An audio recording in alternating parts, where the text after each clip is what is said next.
نیک نگاہی۔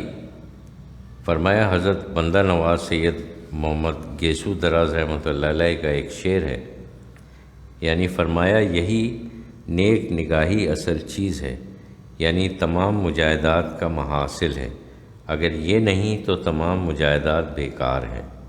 اس کے بعد فرمایا کہ حضرت سرمد علیہ رحمت کی ایک ربائی ہے، ترجمہ: اے سرمد، اگر اس میں وفا ہے تو خود آئے گا، اور اگر اس کا آنا جائز ہے تو وہ خود آئے گا۔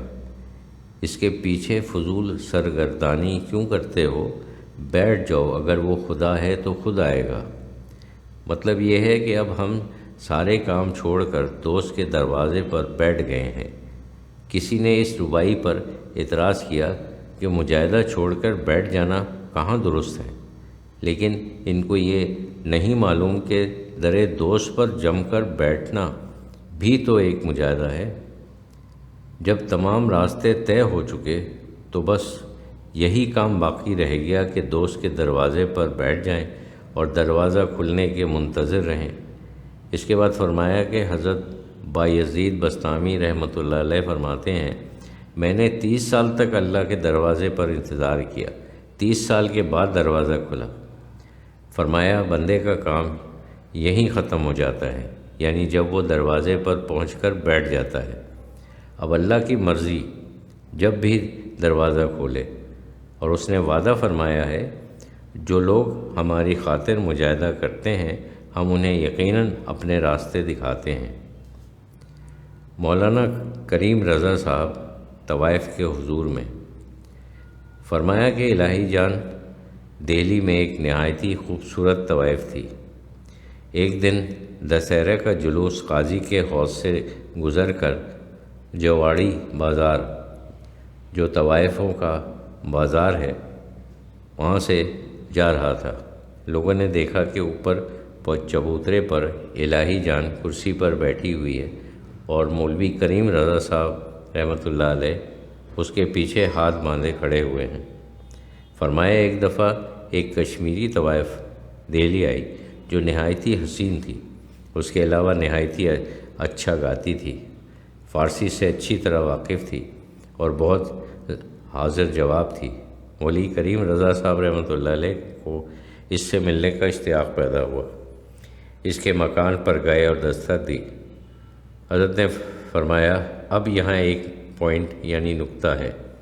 وہ باہر آئی اور دریافت کیا کیا چاہتے ہو؟ انہوں نے کہا میں تو کچھ نہیں چاہتا، صرف آپ کے پاس بیٹھ کر کچھ باتیں کرنا چاہتا ہوں۔ اس نے کہا اس پر بھی قیمت لگتی ہے۔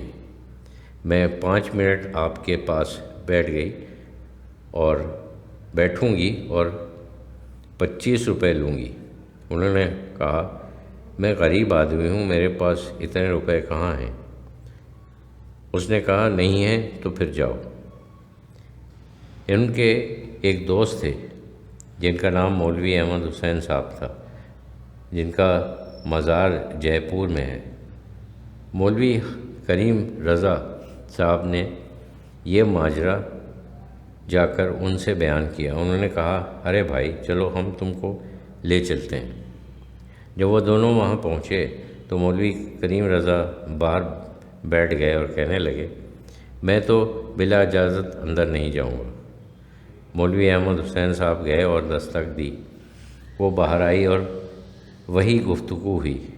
انہوں نے کہا بس یہی ہے، جو کچھ تو مانگتی ہے ہم دے دیں گے، اور اندر چلے گئے۔ وہاں جا کر ایک نظر اس پر کر دی، جس کا یہ اثر ہوا کہ اس نے ان کو نہایتی ادب سے بٹھایا اور توجہ سے باتیں کرتی رہی۔ مولوی صاحب نے کہا ہمارے ایک دوست ہیں جو باہر بیٹھے ہوئے ہیں، اندر نہیں آتے، جاؤ انہیں منا لاؤ۔ وہ گئی اور مولوی صاحب کریم رضا صاحب رحمۃ اللہ علیہ کو اندر لے آئی۔ کچھ دیر کے بعد جب وہ اٹھنے لگے تو اس نے کہا حاجی حضرت جاتے کہاں ہیں، تشریف رکھیے۔ خیر وہ اٹھ کر باہر آ گئے۔ باہر آ کر مولوی کریم رضا صاحب رحمۃ اللہ علیہ نے کہا بھائی آپ نے یہ اچھا کام نہیں کیا، آپ نے کس پر یہ نظر ڈالی؟ آپ جانتے ہیں یہ کس کی تجلی ہے؟ اگر ہم چاہتے تو ہم بھی یہ کر سکتے تھے، لیکن یہ ادب کے خلاف ہے۔ اگر ہم چاہتے تو دشہرہ کے روز ہم کرسی پر بیٹھ جاتے اور الہی جان ہمارے سامنے ہاتھ باندھ کر کھڑی رہتی، لیکن یہ بہت بری بات ہے، اس میں کوئی لطف نہیں ہے۔ اس پر حضرت اقدس رحمۃ اللہ علیہ نے فرمایا کہ یہ ہے عشق۔ اب جس میں ہمت ہے اس آگ میں کودے، یہ تو جلا دیتی ہے، یہ جاں بازی کا کام ہے، معمولی بات نہیں ہے۔